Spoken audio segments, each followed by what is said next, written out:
In this demo of Form Titan in Salesforce, I will concentrate on our PDF feature, and now you can show a preview of the generated PDF and allow the user to edit that PDF while they are previewing it instead of going back to the form and changing the data. So let's start with a simple example. We'll show an account, we'll show the account type and the account number, and they'll be able to change the account type and number, and we'll show that in the PDF, and obviously they'll be able to edit that in the PDF as well. So let's drag a few inputs. One of them is the text box for the account name. Sorry, the account number we want to show. The next one is a multiple, which is a drop down for the account type. And that's more or less it. That's all we want to do here. Simple example. Next thing to do obviously is to get the data from Salesforce. So we'll click set on the get and we'll add the account object. We're working with the account object. You can work with any object. I'll run it when the form loads. And I want to set the condition to bring me a specific account that I've got the ID for. So I'll go by account ID, and this is my account ID. This is the account in Salesforce, by the way.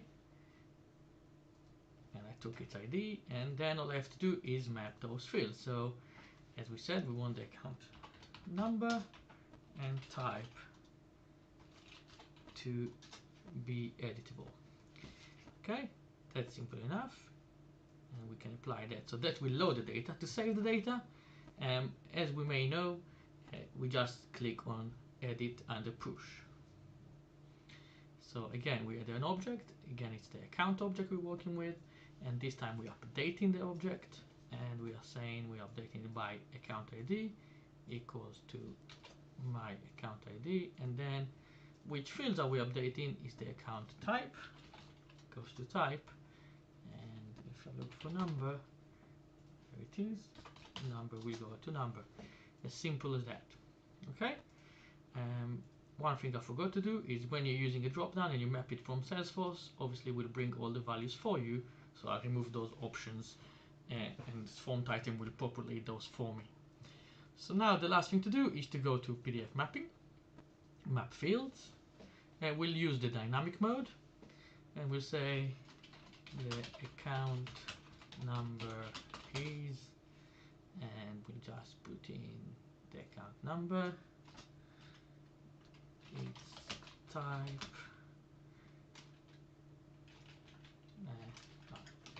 account type, colon maybe, and let's put the account type. Something very simple. You can do anything here, bold it, italic, you can even color stuff. It's very, very powerful. Okay, but the secret is here, settings. We want to show a preview before we submit, and we want to be in interactive mode so they can edit the PDF while it's being in preview. If you click configure, you can say which fields are editable. So I want the account number to be editable, I want the account type to be editable. You can say is it mandatory. Let's say for the number it's mandatory. And there are two types of editing. I prefer the inline editing, but I'll show you the non-inline editing first. Okay, so that's more or less it, and I apply this. This is all done now. Our form is ready, so let's publish it. So let's first look. Okay, this is our account. Let's say we want to be a prospect. I click submit, and now we can see, oh, I forgot to change the account number as well. I click on it, you can see the pop-up that comes up to allows me to change the account number. And the same thing if I click on the account type. Here in this example I won't change it, but you can if you want to, and then I click finish. Once you've done that, that's been submitted and that account has been updated. And here is the account updated. As you can see, I'll refresh the page again just so you know. There you go, it's been updated. So let's see now the inline editing mode of the PDF. Again, go to the PDF mapping, settings, configure on interactive mode, and inline edit, which in my opinion is much nicer and much easier for the user, but everybody's got their own preferences. And here is our form again. So account number C, let's say D, and let's change it to maybe customer direct and submit. So now you can see the user can come in, click on the box and change it to whatever they like, just like that. So it's really, really interactive. Click finish, and again, it's done. And if I refresh the page, you will see that it's not updated yet because of timing issue, but there you go. Now it's been updated. Thank you very much.